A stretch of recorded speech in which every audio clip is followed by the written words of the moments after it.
เด้อคุบเลยไม่ไหวโอ้บดได้สิไปสิมารุ่นวันใหม่น้อยย่างผ่านตรงหน้ามุ่งหน้าสู่หัวย่างซึ่งเป็นบางแก่งเงาเส้นทางย่างผ่านปลาลงลงสู่หวยเพื่อหาเขียดที่ซ่อนอยู่ตามกองหิน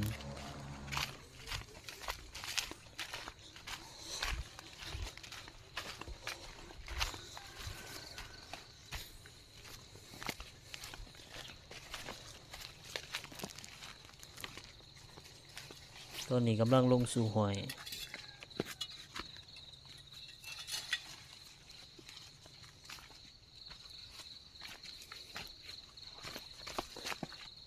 บนนี้เขาเอิ้นว่าเป็นแก่งเงาซึ่งมีความยาวประมาณ200 เมตร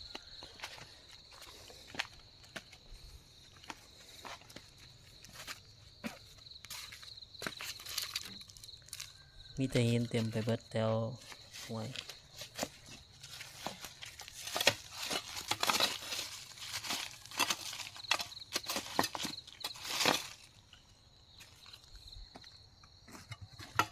บอนนี้เป็นบอลที่ว่าคน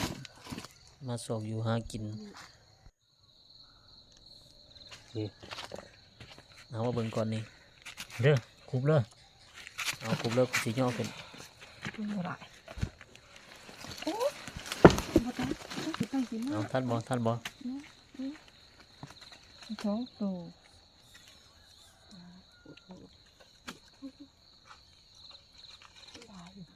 หลังจากที่เขาย่อขึ้นเขียดก็แตกออกไปเนาะส่วนหนึ่งก็คุบท่านส่วนหนึ่งก็คุบบ่ท่านไม่เป็ดมาสิคือ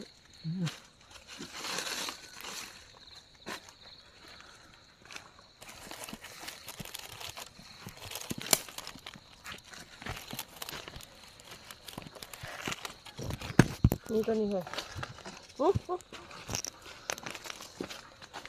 ปีนี้ดิ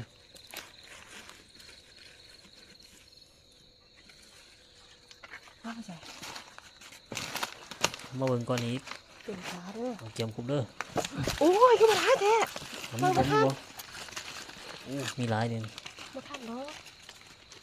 ท่านบ่สองตัวเท่านั้นได้ยักโตเลยก็ได้2-3 ตัวได้สามตัวโอ้ย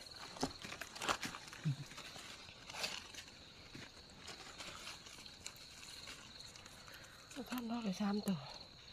ถ้ามีของปอกมันเนาะปานของใส่เนาะเขียดนี่เป็นเขียดอีโมเนาะตัวก็บ่ใหญ่ปานใดแต่ว่ายามกลางคืนเขามาไต่อาจสิได้หลายกว่านี่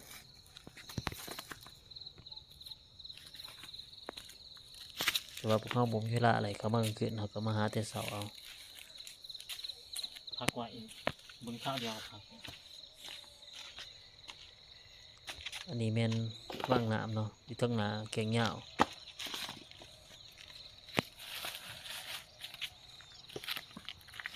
พักแล้วบ่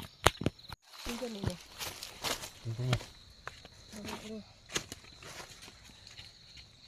เอามาเบิ่งก่อนนี่โอ้เป็นตามีอยู่บ่โอ้บ่มีปานใด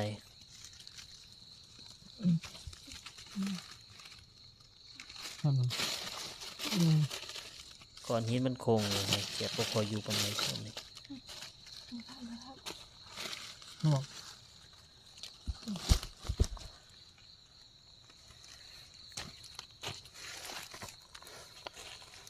เอาไปมาเบิ่งวนใหม่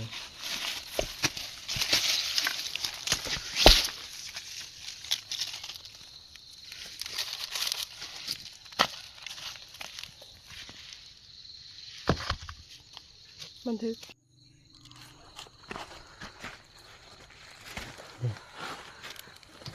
โอ้ยเดี๋ยวมีบ่มีเอามาเบิ่งก่อนนี่โอ้มีอยู่เอาจังหวะก่อนเอาเก็บคุบเลยเดี๋ยวกลับมันเตะมันอยู่แหละเอาคุบท่านบ่โอ้แตกออกไปเบิดแล้วไปทันตัวเดียวออกโอ้ยที่มันเต้นมากหรือตัวพี่ ได้จักตัวเนาะโอ้ได้2-3ตัว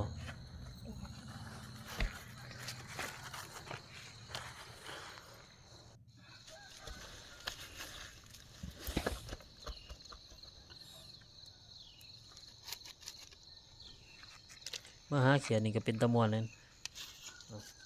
บรรยากาศดีอากาศดีพอได้อยู่ได้กิน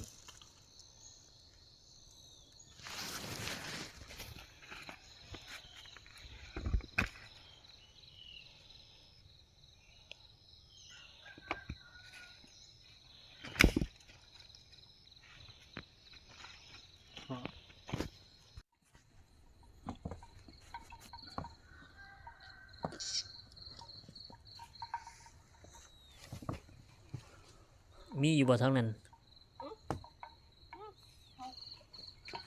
โอ้ยินดีต้องฟังควายนะซึ่งชาวบ้านก็ปล่อยให้มันสอกอยู่หากินนี่เป็นลำแกงยาวเนาะยาวลงไปทางลุมเต็มไปด้วยหิน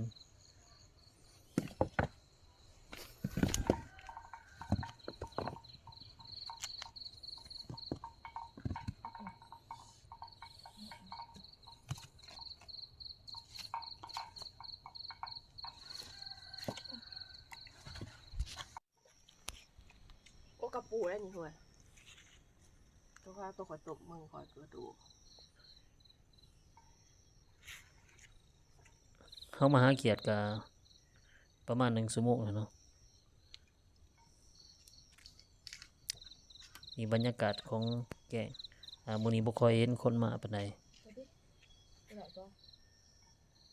อันนี้เป็นกอไผ่เนาะอยู่ตะฝั่งโยดลงมา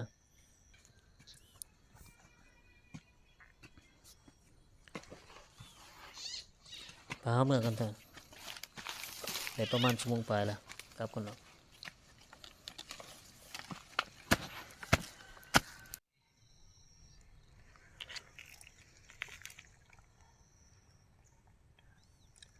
โอ้ได้หลายเติบอยู่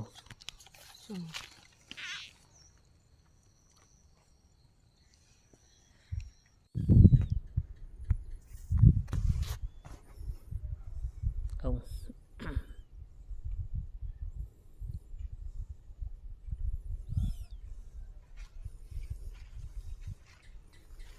หลังจากที่หาเขียดแล้วเขาก็ขึ้นมา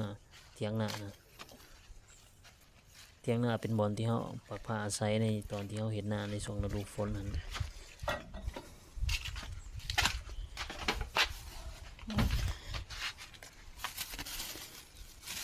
เอามาเบิ่งผลงานมื้อนี้อะไรยังไง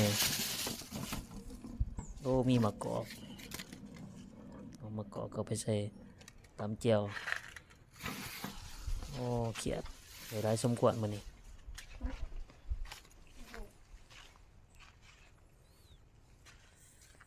หลังจากเขาหาเขียดแล้วก็เกียมกลับบ้านเนาะ